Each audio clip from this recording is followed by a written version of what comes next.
వస్తున్నాయి. రాబోయే రోజుల్లో కరీంనగర్ కార్పొరేషన్ అంతా కూడా ఈ 24 hours వాటర్ సప్లై ఇవ్వడానికి కేంద్ర ప్రభుత్వం మీ శాఖ నుంచి ప్రత్యేకంగా మాకు నిధులు ఇచ్చే ప్రయత్నం చేయాలని చెప్పి వారికి కోరడం జరుగుతున్నది. దాంతోపాటు మా పొన్న ప్రభాకర్ అన్న ఆవేదన చెప్పాడు మీ అందరికీ ఆ వాయిస్ అర్థం కాలే. మీ అందరికీ ఆ డంపింగ్ యార్డ్ కంపు చాలా ఇష్టం అంటున్నాను మీకు, అందుకే ఎవరు సప్లై గట్టి కొట్టుబట్టే మా ప్రభాకర్ అన్న చాలా ఆవేదన మంచి అయిపోయాడు. కాబట్టి అలా మంత్రి గారు ఉన్నారు కాబట్టి ఒక్కసారి అందరు లేచి నిలబడి ఆ డంపింగ్ యార్డ్ కంపు మాకు పోవాలని చెప్పి ఒక్కసారి విజ్ఞప్తి చేయడం అందరూ వస్తారు సార్. మిత్రులు కూడా కూర్చున్న అంతా లేచి మీకు కంపు అవసరమైన కూర్చొని లేకుండా నిలిచి చెప్పండి. Thank you. తప్పకుండా ఆ డంపింగ్ యార్డు దానివల్ల చాలా नुकसान हो रहा सर. तन करीमनगर में बर्निंग भी सर वो डंपिंग यार्ड का इशू पूरा जनता को नुकसान हो रहा सर.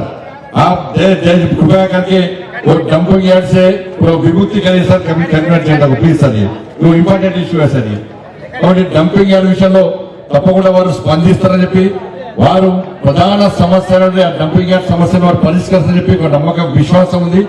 దాంతోపాటు ఇప్పుడు కూడా కేంద్ర ప్రభుత్వము అన్ని రకాల స్మార్ట్ సిటీ ప్రకటించిన తర్వాత అన్ని రకాల నిధులను విడుదల చేస్తుండడం వల్లనే ఇవాళ స్మార్ట్ సిటీ వాళ్ళ పనులు పూర్తి కాబోతున్నాయి. వాళ్ళు సరే కొంత ఇబ్బందులు వస్తున్నప్పుడు కూడా మొదట నిధులు కాని సందర్భంలో కూడా స్టాండింగ్ కమిటీలో నేను చాలా సీరియస్ గా గొడవ చేసిన తర్వాత అప్పుడు వెంటనే ప్రభుత్వం నిధులు విడుదల చేయడం కరీంనగర్ కానీ వరంగల్ కానీ దాని తర్వాత పనులని త్వరితగతిన పూర్తి చేసే ప్రయత్నం చేసింది.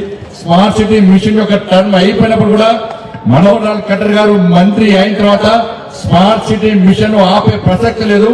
ఇప్పుడు పనులు పెండింగ్ ఉన్నాయి కాబట్టి ఈ పనులు పూర్తి ఎవరు కూడా స్మార్ట్ సిటీ మిషన్ గా ఆ టైం పొడిగిస్తా చెప్పి వారు ప్రత్యేకంగా పొడిగించారు. కాబట్టి ఈ రోజు ఈ ప్రారంభోత్సవ కార్యక్రమాన్ని 24 hours వాటర్ సప్లై కార్యక్రమాన్ని మనం ప్రారంభించుకుంటాం వారి కృషి వల్ల.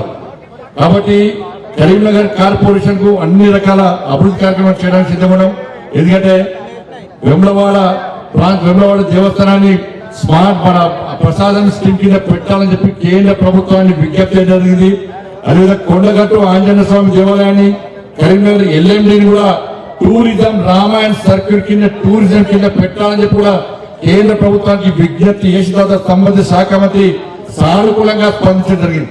దాంతోపాటు పొన్న ప్రభాకర్ ఏం చేసినట్టే నవోదయ స్కీములు ఎట్టి పట్ల వంగరికి ఇస్తేనే ఇంకోసారి మీతో మాట్లాడతా లేకుండా మాట్లాడని వార్నింగ్ ఇచ్చిన తర్వాత నేను కూడా కేంద్ర మంత్రిని కలిసాక సిరిసిల్ల దాంతోపాటు హుస్నాబాద్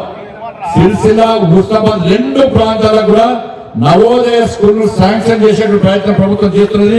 దాదాపు శాంక్షన్ చేశాడు.